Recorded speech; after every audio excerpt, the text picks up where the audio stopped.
चलते हैं, पांडवों के पावन चरित्र का श्रवण करते हैं। प्रसंग चल रहा है महाबली भीमसेन को महाराज नहुष जो अजगर के रूप में है और अपने फांस में फांस लिए हैं।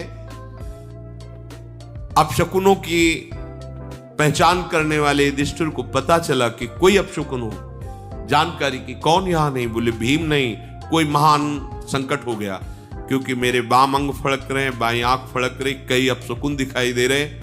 तत्काल आगे गुरु पुरोहित धौम्याचार्य को करके भीम के चरण चिन्हों के अनुसार वहां पहुंचे जहां वो अजगर भीम को लपेटे हुए था।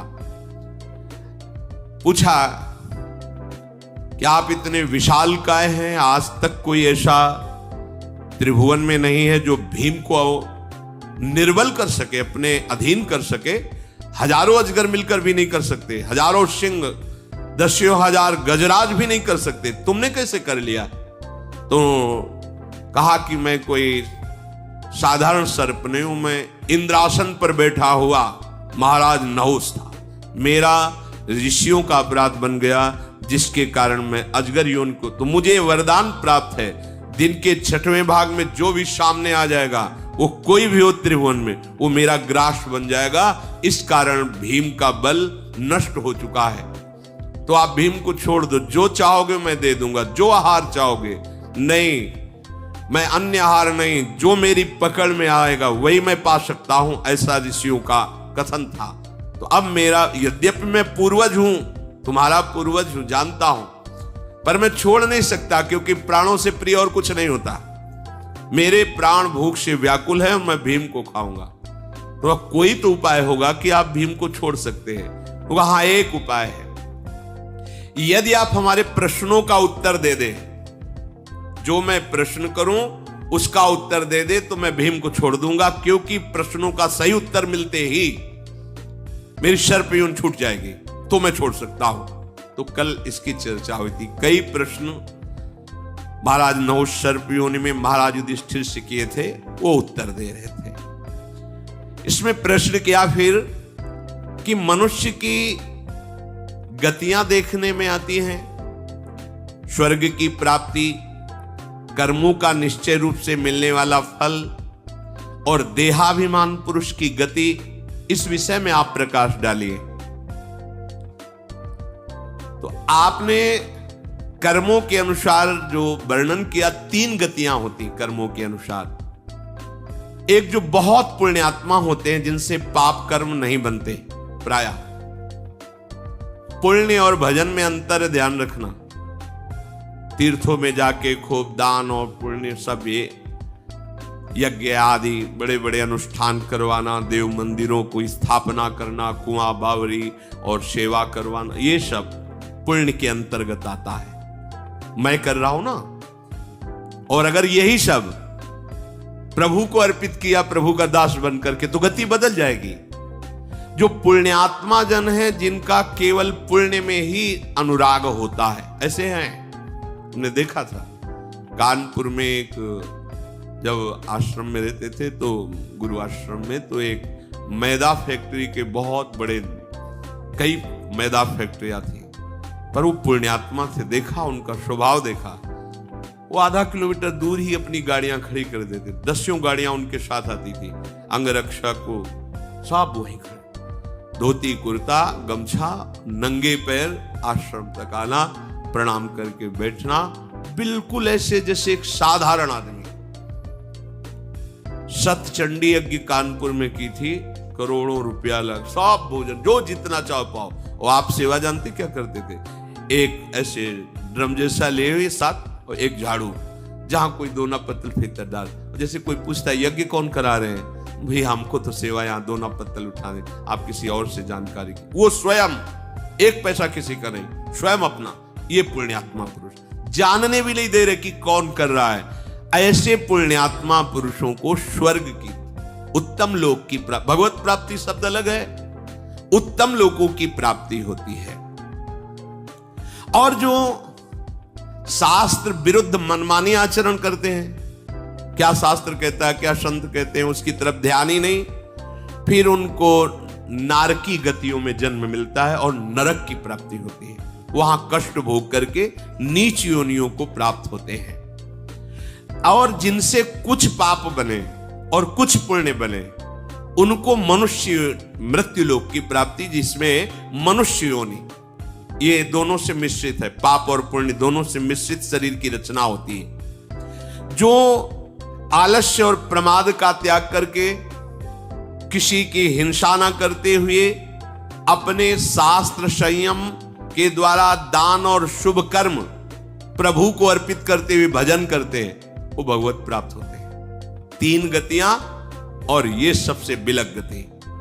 पहली गति जो उत्तम पुण्य कार्य ही करते रहते, पुण्य उसी का सफल है, ध्यान रखना। धर्म से कमाया हुआ और कोई जान न पावे वो पुण्य, और जो ये प्रकाशित किया जाता है तो 4 लोग जो उसकी बड़ाई करते हैं वहीं उसका प्रभाव खत्म हो जाता है। इसीलिए जो चतुर सुजान दाता होते हैं, कोई जान ही न पावे, जिसको अपने यश सुनने की अभिलाषा होती है और बड़ाई पाने की अभिलाषा होती है, सम्मान प्राप्ति को, वो यहीं भोग लेता है। वो पुण्य उसको स्वर्ग ले जाने लायक नहीं रहता। स्वर्ग ले जाने वाला या उत्तम लोकों की प्राप्ति कराने वाला वो पुण्य होता है जो किया और कोई जाना नहीं। बिल्कुल, कितनी बड़ी बात है, करोड़ों अरबों रुपया लगा कि यज्ञ कर रहा हो, वो व्यक्ति स्वयं दोना पत्तल फेंक रहा है। अगर कोई पूछ दे उनसे कि यज्ञ कौन करा रहा है, तो कहते मुझे तो ये सेवा मिली, आगे तो मैं जानता नहीं, आप किसी और से बात की। पूरा निरीक्षण और सब उनके आदमी दैन्य हाथ जोड़े सबकी सेवा में, वो केवल दोना पत्तल भी। भगवान श्री कृष्ण की राजस्वी यज्ञ में अग्र पूजा हुई और सबके चरण धोने की सेवा सरकार ने ली।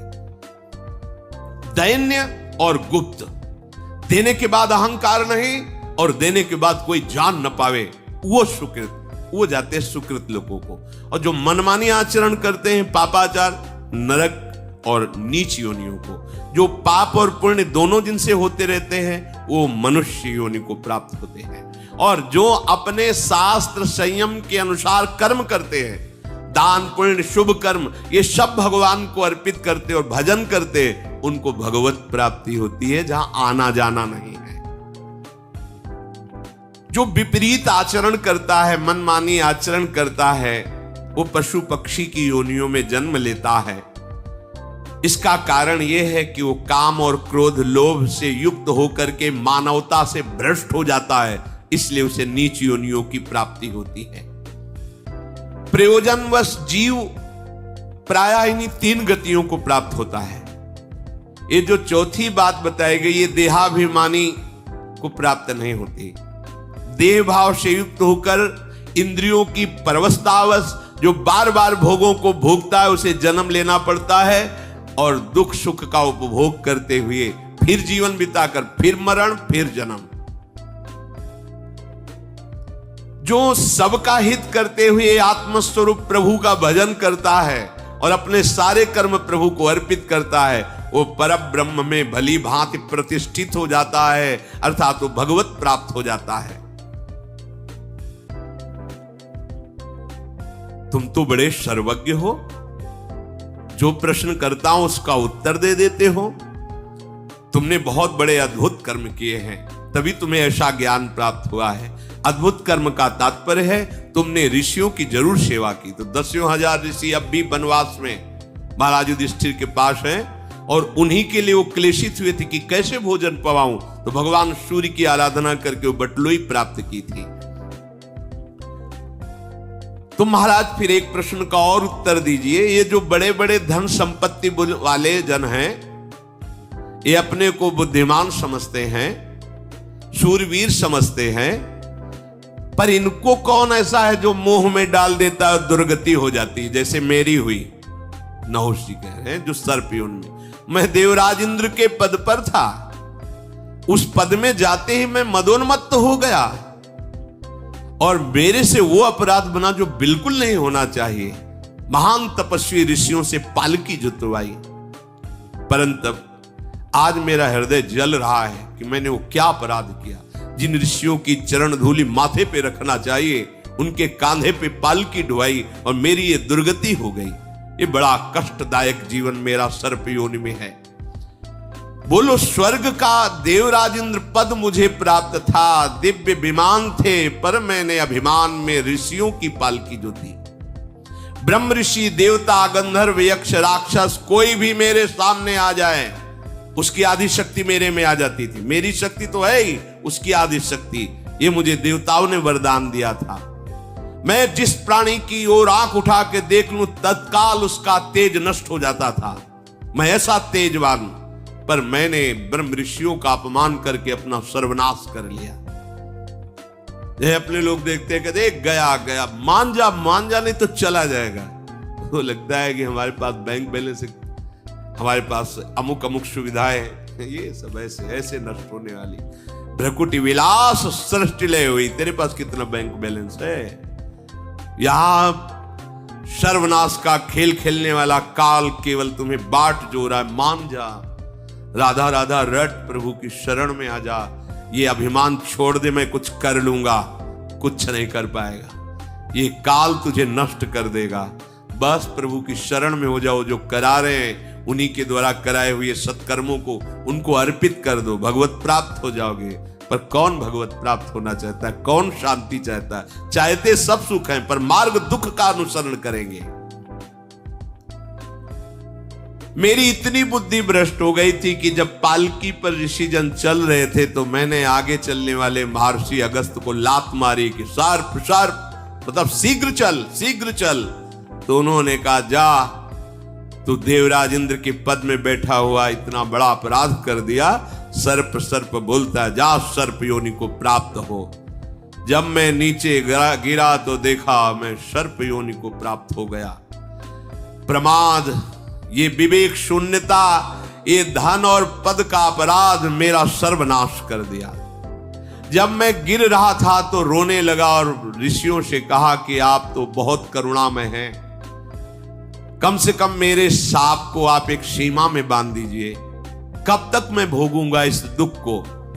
तो उन्होंने कहा कि जब तुम्हारे कोई उत्तर दे देगा, तुम्हें स्मृति प्राप्त रहेगी मेरी कृपा से, और जब तुम्हारे धर्म संज्ञक प्रश्नों का उत्तर दे दे तो जान लेना साक्षात धर्मराज तुम्हारे सामने खड़े हैं। बस तुम उनके दर्शन से ही इस शाप से मुक्त हो जाओगे। तो मुझे आज सौभाग्य प्राप्त हो गया है। आपने मेरे प्रश्नों का उत्तर दिया, मैं समझा साक्षात धर्मराज तुम हो। आज मेरे अजगर के शरीर त्यागने का अवसर आ गया। अब देखो मैं तुम्हारे सामने भीम को छोड़ता हूं और अपने शरीर को छोड़ता हूं। जे ही ऐसा कहा, अजगर शरीर छूटा दिव्य तेजों में, क्योंकि वो महान पुण्यात्मा ही है, अपने स्वरूप को प्राप्त हुए। धौम्याचार्य ने मंत्रों से भीम को अभिषिक्त किया और उनको साथ लेकर आश्रम पर आए। तब धर्मराज युधिष्ठिर ने सबके सामने कहा कि भाई देखो, इतने बड़े प्रतापी पुण्यात्मा देवराज इंद्र के पद पर बैठने वाले नहुष जी से एक शिक्षा लो। कभी भूल से भी, क्योंकि हम लोगों का वनवास चल रहा है, कहीं किसी ऋषि का अपराध न बन जाए। कई बार कहा है यहां कि धाम मां की तरह दुलार करता है, तुमसे और गलतियां हो जाएंगी, क्षमा हो जाएगा। वैष्णव अपराध मत करना, यहां गुरुद्रोह अपराध मत करना, पर और हो चाहे ना हो ये अपराध जरूर करेंगे, जरूर करेंगे। कितनों को देखा है, देखो जब कोई सतमार्ग में चलता है तो जिसने तुम्हें सतमार्ग दिया है वही तुम्हारे सतमार्ग की दृढ़ता के लिए वो विपरीत वालों को भी भेजेगा। कल सुना था, मुझे मंत्र लेना है तो तुम्हारे अंदर क्रोध वृत्ति त्याग करो। उन्होंने ही लगाया झाड़ू लगाने, झाड़ू मार उसको, टोकरी पूरी डाल उसके ऊपर, वही भेजता है। परमार्थ पे चलो, ये मार्ग है, ये सुविधा है, भेजा, चलो भड़काओ इसको बोलो। अब अच्छा, सुने न काहू की कही, कहे न अपनी बात, नारायण वा रूप में मगन रहे दिन रात। ना काहू सो बोली वो, ना कोई व्यवहार, बस अपनी कुंवर किशोरी को जियत निहार निहार। परमार्थ पुष्ट हो जाएगा, अपराध की गुंजाइश ही नहीं। ये जो चार जगह हम अपने ज्ञान का, विज्ञान का, अपने धन का, वैभव का प्रदर्शन करते हैं ना, रास्ता बदल जाएगा। सतमार्ग अनन्य भाव से संत वचन, गुरु वचन, शास्त्र वचन के अनुसार चला जाता है। मार्कंडेय जी उन ब्रह्म ऋषियों में भी विराजमान हैं। उन्होंने कहा, महाराज मैं एक तुम्हें पावन चरित्र सुनाता हूं। इस पावन चरित्र में बड़ा आश्चर्यमय है। एक विवस्वान सूर्य के प्रतापी पुत्र हुए हैं, जो प्रजापति के समान कांतिमान और महान ऋषि। वो बालक मनु कहलाए। ओज, तेज, कांति और तपस्या के द्वारा भगवान सूर्य की आराधना करते, प्रभु की आराधना करते। वो अपने पितामह महर्षि कश्यप से भी आगे बढ़ गए थे तपस्या में। बद्रिका आश्रम में दोनों बाहें उठाकर एक पैर से खड़े होकर 10,000 वर्ष तक बिना कुछ खाए पिए वायु पी करके तपस्या की। ऐसे भगवान की प्राप्ति होती थी। यहां 10 दिन जो है शांति से भजन नहीं कर सकते, सोफा में बैठ के खड़े होकर हाथ ऐसे। भगवत तभी लिखा है, भगवत कलयुग में बहुत सरल है, नाम कीर्तन मात्र से भगवान की प्राप्ति। क्योंकि इसमें 60-70 वर्ष में, 80 वर्ष में ढलक जाएंगे तो 10,000 वर्ष की तो यहां सोचा ही नहीं है। कितना कठिन था भगवत प्राप्ति। उस समय सिर नीचे झुका हुआ, एकटक अपलक नेत्र खुले हुए, बाल्यावस्था से घोर तपपरायण मंत्राकार वृत्ति, वही वैवस्वत मनु के नाम से प्रसिद्ध हुए। एक दिन की बात है कि वस्त्र भींगे हुए, जटाएं भींगी हुई, चीरणी नदी से स्नान करके आ रहे थे तो पीछे से आवाज आई, महाराज मेरी रक्षा कीजिए। देखा कोई दिखाई नहीं दिया। फिर चल, महाराज सुना नहीं, मेरी रक्षा कीजिए। लौट के देखा तो एक छोटी सी मछली दिखाई दी जो जल में, मैं बहुत छोटी हूं, मैं मत्स्य हूं और बड़े बड़े बलवान जीव इस नदी में रहते हैं, मुझे खा जाएंगे, मुझे भय है। इसलिए आप तपस्या प्राण है, मेरी रक्षा कर सकते हैं, मेरी रक्षा कीजिए। बलवान मत्स्य मुझको अपना आहार बना लेंगे, इसलिए आप मुझे बचा लीजिए। मैं महान भय से युक्त हूं, मैं आपकी शरण में हूं और शरणागत की रक्षा करना धर्म होता है, इसलिए आप मुझे बचा लीजिए। मत्स्य की बात सुन करके मनु जी को बड़ी दया आई। चंद्रमा की जैसी कांति इस मछली की हो रही थी, उसको उठाया और अपने कमंडल में डाल लिया। वहां से लाए तो देखा जब उठाया था तो बहुत छोटी सी थी, कमंडल में डाला तो बड़ी हो गई थोड़ी सी। तो उन्होंने बड़े मटके में डाला कि आराम से इस जल में रहेगी और उसको पुत्र की तरह दुलार करते। तदनंतर वो मत्स्य इतना बड़ा हो गया, आवाज आई, महाराज मेरे रहने लायक ये नहीं रह गया, मेरे रहने लायक व्यवस्था कीजिए। सोचा कमंडल में इतनी बड़ी मटके में पूरी आ गई, चलो शायद इसका ऐसा ही स्वभाव हो अत्यधिक बढ़ने का, तो आपको कहां ले चले जहां मैं अच्छे से रह सकूं। उस मत्स्य को निकाला और एक बड़ी बावली में ले गए, वहां डाल दिया। हाँ, अब तुम सुखपूर्वक इसमें रहो, कोई बाहरी जंतु तुम्हें नहीं खा पाएगा।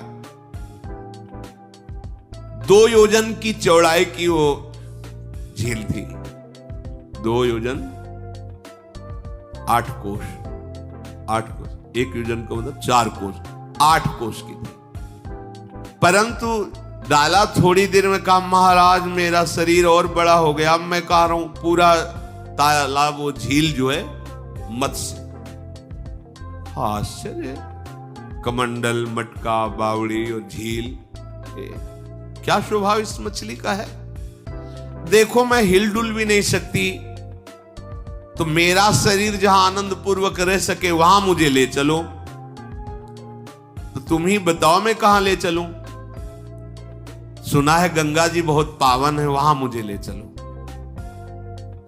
तो तुम इतने वजन की हो गए, कैसे ले चले? तुम्हारे लिए मैं हल्की हो जाऊं। वो शरीर इतना ही बड़ा रहेगा, वजन बिल्कुल फूल जैसा रहेगा। उठा लिया, गंगा जी में ले गए। महाराज मुझे दोष दृष्टि करके परित्याग मत करना और मेरी आज्ञा में रहना। मैं आपकी ही कृपा से भली भांति इतना पुष्ट हो रही हूं, ऐसा मत्स्य ने कहा। भगवान मनु स्वयं उसको गंगा जी में विराजमान किए। थोड़ा समय हुआ, आवाज आई, महाराज मेरी रक्षा करो। देखा पूरे गंगा के पाट को गिरे, लंबा विशाल शरीर। देखो अब गंगा जी में भी मैं हिलडुल नहीं सकती, अब मुझे समुद्र में ले चलो। पहले तो कह रही थी कि मुझे भय लगता है, जो जलचर जीव मुझे खा जाएंगे। इतनी जल्दी जल्दी इतना बड़ा स्वरूप, अब इतना बड़ा स्वरूप हम समुद्र में नहीं, आपके लिए मैं हल्की हो जाऊं, आप उठाइए। जी उठा तो शहद में उठा लिया। अच्छा तो तुम्हें हम समुद्र तक पहुंचा देते हैं। आसानी से ले गए, समुद्र में विराजमान किया। तब मुस्कुराते हुए कहा कि मैंने तुम्हारे मनोयोग को देखा है कि चिड़चिड़ाहट नहीं पैदा हुई, नहीं होता है। पहले तो इतने बड़े फी इतना स्वरूप, यहां ले चलो, यहां ले चलो, यहां ले चलो। आप प्रसन्न रहे और मेरी सेवा की भावना, मेरे पे दोष दृष्टि नहीं की। खास बात होती है जब आपको कुछ प्राप्त होना होगा तो आपके विपरीत जहां से प्राप्त होना वहीं से होगा। अगर आप सह गए, निकल गए, आगे प्रसंग आएगा। बहुत बड़ी यज्ञ का अनुष्ठान, शायद महाराज मरुत ऐसा नाम, बहुत बड़ी यज्ञ का अनुष्ठान किया। देवराज इंद्र घबरा गए और देखा कि वशिष्ठ जी यज्ञ कराएंगे तो सबसे पहले जाके वशिष्ठ जी को निमंत्रण, हमारी अमुक सेवा में अमुक। तो उन्होंने कहा कि हम तो उपरोहित हैं मरुत जी के, उनका हमारी आज्ञा है। इतने में आ गए और कहा गुरुदेव मैंने ऐसी यज्ञ का अनुष्ठान। तो उनका पहली बात तो तुम मनुष्य हो और देवराज इंद्र की आज्ञा के आगे तुम्हारी प्रार्थना कुछ नहीं महत्व रखती, जो ये आज्ञा करेंगे वैसा। अब हम असमर्थ है, तुम्हारी यज्ञ यही चाहते थे देवराज इंद्र। वो बड़े विकल हुए कि गुरु तो हमारे, आचार्य हमारे, देवराज इंद्र ने ये ईर्ष्यावश कार्य कर दिया कि मेरी यज्ञ ना हो। बहुत विकल थे। जब कोई धर्मात्मा विकल होता है तो कोई न कोई महापुरुष आके उसकी विकलता का निराकरण करता है। देवर्षि नारद जी आ गए तो उनका सुनो, मैं एक ऐसे महापुरुष को जानता हूं, वो इतने समर्थ हैं कि किसी भी देवता की ताकत नहीं कि उनके सामने उनका विरोध कर सके। वह संवर्त ऋषि इस समय वाराणसी में है और अद्भुत वृत्ति से रहते हैं। तुम अगर उनको आचार्य रूप में वर्ण कर लो तो कोई उनके समान इस समय आचार्य रूप में वर्ण करने की समानता वाला नहीं, उनको तुम वर्ण। पर ध्यान रखना, उनको वर्ण करने के लिए जब आप चलोगे तो विपरीतता पैदा करेंगे। अगर विपरीतता सह गए तो आगे पार हो जाओगे। पहचानेंगे कैसे? बोले रोज विश्वनाथ जी के दर्शन करने आते हैं तो सांकरी गली विश्वनाथ जी की, उस समय तुम शव को रख देना, वो शव से दूर हट जाते हैं। जो प्रच्छन्न भेष हो, पागल जैसे दिखाई दे, मरुज से का जान लेना संवर्त जी। वो ऐसा ही किया, वो तो राजा ही थे और शांत भाव से खड़े। देखा कि एक महापुरुष आ रहे हैं, उन्मत्त अवस्था है। जो शव देखा तो साइड में प्रणाम महाराज, वो भागे, वापस लौटे। वो जैसे जैसे उनके पीछे भागते जा रहे एकांत, तो हाथ में लघु शंका करके उनके ऊपर डाल रहे, थूक रहे, पत्थर मार रहे। जितना उपद्रव कर सब पर महाराज मरो पीछे ही। क्या चाहता है? महाराज मैं जानता हूं आप बृहस्पति के भाई महाराज संवर्त हैं। अच्छा, किसी ऋषि ने परिचय बताया होगा, क्योंकि मैं तो प्रच्छन्न भेष में रहता हूं। बोलो क्या चाहते हो? बोले महाराज एक आप ही हैं, पूरी बात बताई कि ऐसा ऐसा हुआ, आप हमारी यज्ञ करा सकते हैं। बोले मैं ये कार्य तो करता नहीं, पर यदि तुम आए हो प्रेरणा से तो तुम्हें निष्फल भी नहीं करेंगे।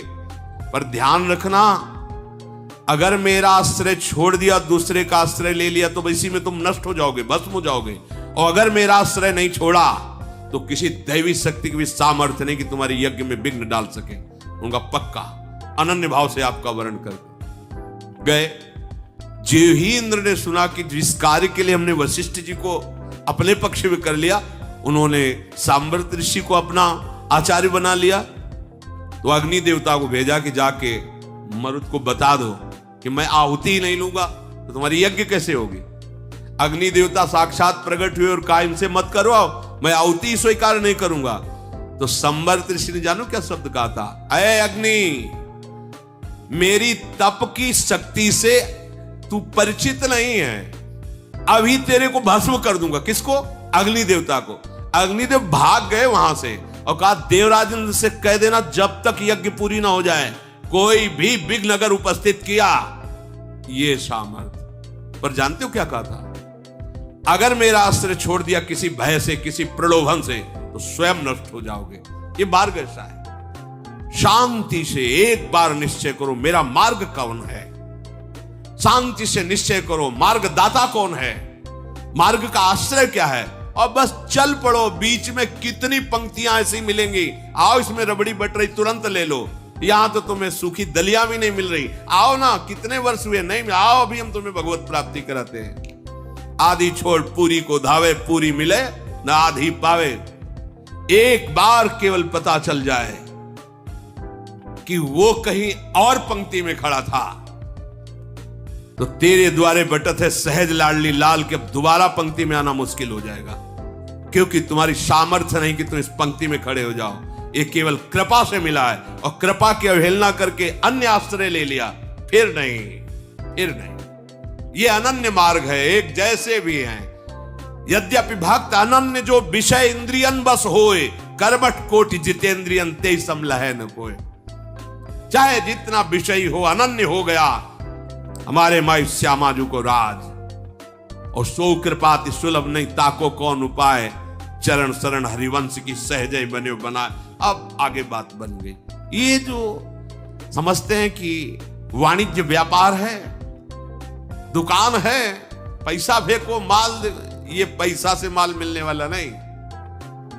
ये ऐसा जादू है, ये चित्त का अपहरण करने वाला मार्ग है।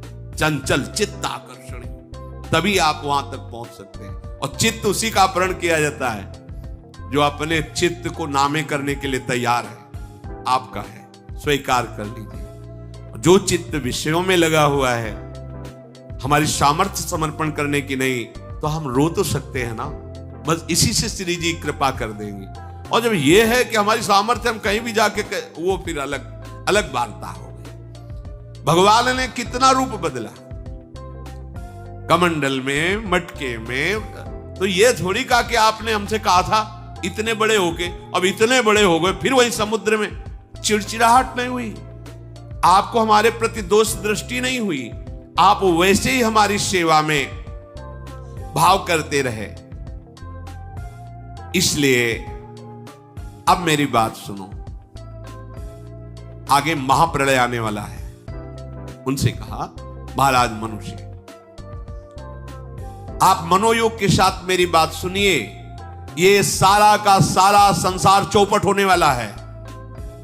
अभी संपूर्ण जगत की प्रलय व्यवस्था हो चुकी है। जो प्रलय की व्यवस्था है, महान सूखा पड़ना, आग बरसना, जल बरसना, ये सब नष्ट हो जाएगा। केवल जल ही जल, न कोई लोक, न लोकांतर, न जीव, न जंतु, न कोई पर्वत, कुछ नहीं, केवल जल ही जल। इसलिए मैं तुम्हें आदेश करता हूं, जल्दी से जल्दी तुम कुछ बीज और एक मजबूत नाव बनवाओ, और एक बहुत मजबूत रस्सी, और उनमें सप्तऋषियों को बैठा लो। आओ, क्योंकि महाप्रलय होने वाला, सब नष्ट हो जाएगा। तुमने हमारी बात स्वीकार की, तुम्हें चिड़चिड़ाहट नहीं पैदा हुई, नहीं होता ना।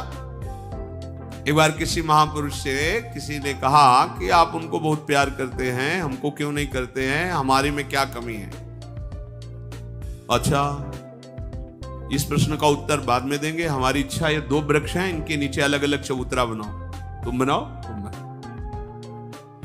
शाम के कहा दोनों हमारी पसंद के नहीं, हटा दो। सुबह फिर कहा चबूतरा बनाओ, शाम के फिर कहा हटा दो। तीसरे दिन जिन्होंने प्रश्न किया था उन्होंने कहा आखिरकार आपको पसंद क्या है, क्या चाहिए आपको? रोज बनवाते हो, रोज बिगाड़ देते हो।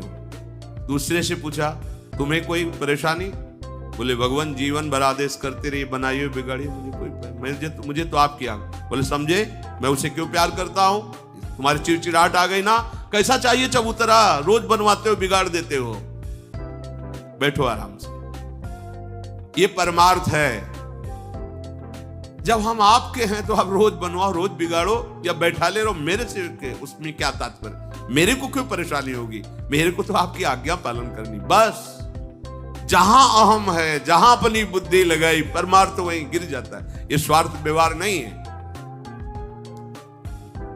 कैसे भगवान अपनी रक्षा की बात कर रहे थे, पर बात क्या थी? इनकी रक्षा करनी थी। महान तपस्वी हो, सब प्रलय हो जाएगा लेकिन तुम्हारा नहीं होगा। जाओ जल्दी से एक नाव तैयार करवाओ, एक रस्सी और कुछ बीज आदि लेकर के हमारे ऊपर आकर के रस्सी में मेरी सींग में बांध दो। मैं महाप्रलय में तुम्हें खींचता रहूंगा और आनंदमयी वार्ता करता रहूंगा। तुम्हें कोई भय नहीं लगेगा और तुम्हें कोई मार नहीं सकेगा। भगवान की कैसी कृपा होती। अब आप चाहते हो कि मनमानी हमारी होती रहे, विषयों को खूब भोगता रहूं और बस परमानंद की भी प्राप्ति भी हो। थोड़ा तो संभलो। जिनमें सुख नहीं है उससे पीछे हटो और महासुख की तरफ चलो। पूर्व काल में जो महापुरुषों ने उत्तम उत्तम बीज बताए हैं उनको संचित करो। मुनिजनों के प्रेमी तपस्वी मनु, मैं यही हूं, तुम आकर के केवल पुकारना, मैं प्रकट हो जाऊंगा। मेरे मस्तक में एक विशाल मजबूत सींग होगा और आप रस्सी नाव में बांधकर मेरे सींग में बांध देना। किसी और की सहायता नहीं रहेगी। मैं महान जलराशि में तुम्हें आनंद पूर्वक विचरण कराऊंगा। तुम्हें कोई भय नहीं, कोई शोक नहीं। आप मेरी इस बात को समझें। मैं केवल मत्स्य ही नहीं हूं, मैं साक्षात ब्रह्म हूं, परमात्मा हूं। यह है तपस्या का, भजन का फल। अब महाप्रलय में सबका नाश होगा लेकिन इनका। भगवान उनको महामत्स्य भगवान और वो विदा हुए। तदनंतर सप्तऋषियों का चिंतन किया। सप्तऋषि पधारे, सुंदर सुंदर बीज एकत्रित किए, नौका तैयार की गई। तदनंतर रस्सी, नौका, सप्तऋषि और बीज ये लेकर उसी स्थान पर पहुंचे और ध्यान करते हुए चिंतन किया। जे भी चिंतन किया तो मत्स्य भगवान उपस्थित हो गए। विशाल सींग, उस सींग में रस्सी बांध दी। रस्सी बंधे हुए मत्स्य भगवान नौका को खींचने लगे। जे भी समुद्र में नौका और भगवान बस समुद्र ने मर्यादा तोड़ दी। भयंकर गर्जना करते हुए सारे विश्व को डुबोने लगा। उस महासागर की प्रचंड वायु ने संपूर्ण पृथ्वी को जलमग्न कर दिया। न कोई स्त्री, न पुरुष, न वृक्ष, न लता, न जीव, न जंतु। देखो ना, कभी कभी एक लहर उठती है तो गांव के गांव, नगर के नगर विध्वंस कर देते हैं। ना आकाश, ना द्युलोक, सब जल ही जल। सारा विश्व जलमय हो गया। केवल सप्तऋषि, मनु, मत्स्य भगवान और वो बीज जो उनकी नाव में। बहुत वर्षों तक भगवान उन्हें आनंद देते हुए प्रलयकालीन जल में विचरते रहे। आनंददाता भगवान। जब समय फिर सृष्टि के रचने का आया तब भगवान ने हिमालय की चोटी जब खुली हल्की सी, तब वहां ले गए और कहा कि अब नाव को इस चोटी पे बांध दो और इंतजार करो, धीरे धीरे ये जल खत्म हो जाएगा। फिर तुम सृष्टि की नवीन रचना में ये बीज और सप्तऋषि और महाराज मनु तुम संकल्प करो और फिर सृष्टि का विस्तार करो। तुम्हें मालूम होना चाहिए हे युधिष्ठिर, वो शिखर आज भी प्रसिद्ध है जहां भगवान मत्स्य ने प्रथम बार प्रलय के जल से निकले हुए उस शिखर पर नाव बांधी थी। वो नौका बंधन के नाम से हिमालय में प्रसिद्ध है। और भगवान ने कहा मैं प्रजापतियों का भी पति ब्रह्म हूं। इतना तुम समझो, मेरे से भिन्न कोई वस्तु नहीं है। मैंने मत्स्य रूप केवल तुम्हारी रक्षा के लिए धारण किया है। देवता, असुर, मनुष्य आदि समस्त प्रजाओं की सृष्टि तुम्हारे चिंतन मात्र से हो जाएगी। तुम जिस देवता का चिंतन करोगे पूर्व स्मृति के अनुसार वही देवता प्रकट हो जाएगा। वैसी सृष्टि, जाओ हमारी आज्ञा है, तुम सृष्टि पालन करो। भरत कुलभूषण, जो इस मत्स्य भगवान के चरित्र को सुनता है और भगवत स्मरण करता है, उसके मोह का नाश हो जाता है और वो दुख रहित हो जाता है। अपने जीवन को दुख रहित करने के लिए, महासुख में निमग्न करने के लिए सार बात समझ लो, एक ही उपाय है, भगवान की शरण में होकर भगवत भजन करना। आप जान नहीं पा रहे, ये देहाभिमान ही सब दुखों का कारण। हर समय हृदय में भय, विषाद, जलन ये पैदा करता रहता है। देहाभिमान के कारण हम अपना आधार मानते हैं कोई व्यक्ति, अपना आधार मानते हैं धन, अपना आधार मानते हैं जन, अपना आधार कोई स्थान, कोई पद, और ये सब परिवर्तनशील हैं। ये आज तुम्हारे, कल तुम्हारे नहीं रहेंगे, फिर तुम्हारा क्या होगा। इसलिए हमारा आधार, आश्रय केवल एक श्री भगवान है। हमें जो सेवाएं मिली हैं वो अपनी धर्म पूर्वक करें, खूब नाम जप करें, इसी से परम मंगल होगा। शेष चर्चा आगे। श्री राधा वल्लभ लाल की।